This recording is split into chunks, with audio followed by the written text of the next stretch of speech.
Hey there. I put together a sample project not for you to review, but this is a tool that you can use to verify any color. And basically the way it works is as follows. Simply type in any color code, valid color code. So let's put in 224455.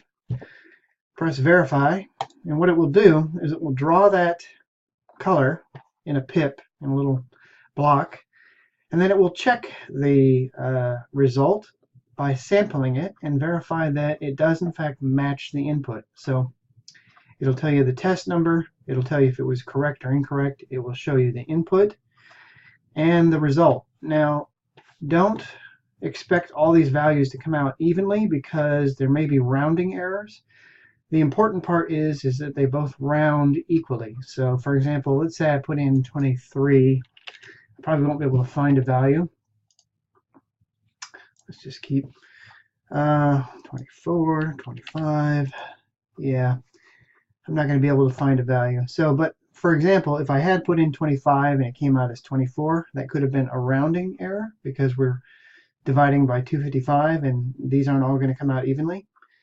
So anyways, this tool will basically verify any color.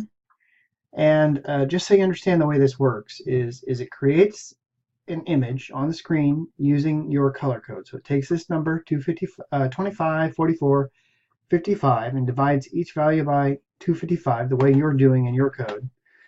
And then it creates the image using that color code. And then it uses a feature of Corona to peek at that value on the video card to see what it does is it samples the screen position of the image, but it's basically the same as what the color card says the color code is. So it samples the pip and then it converts it back to RGB values like you're using and just compares them. So this is like a little micro app, like I said, to test all your values. So let's go. I'm looking at your code here, your response. You said 46. So let's put it in, 46, 231,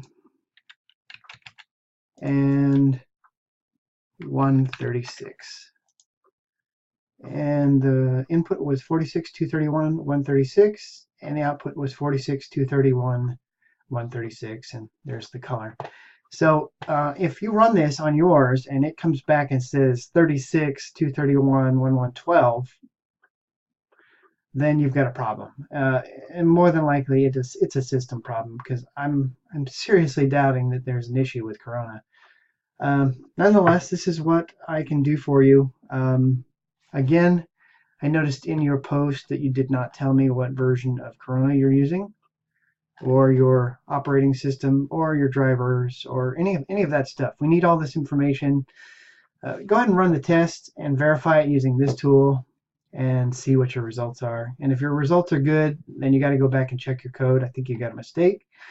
But if you do come up with an incorrect response, it'll tell you incorrect. You're going to need to file a bug, and it's going to need all that information. So you're going to need to create a sample project. Don't use mine.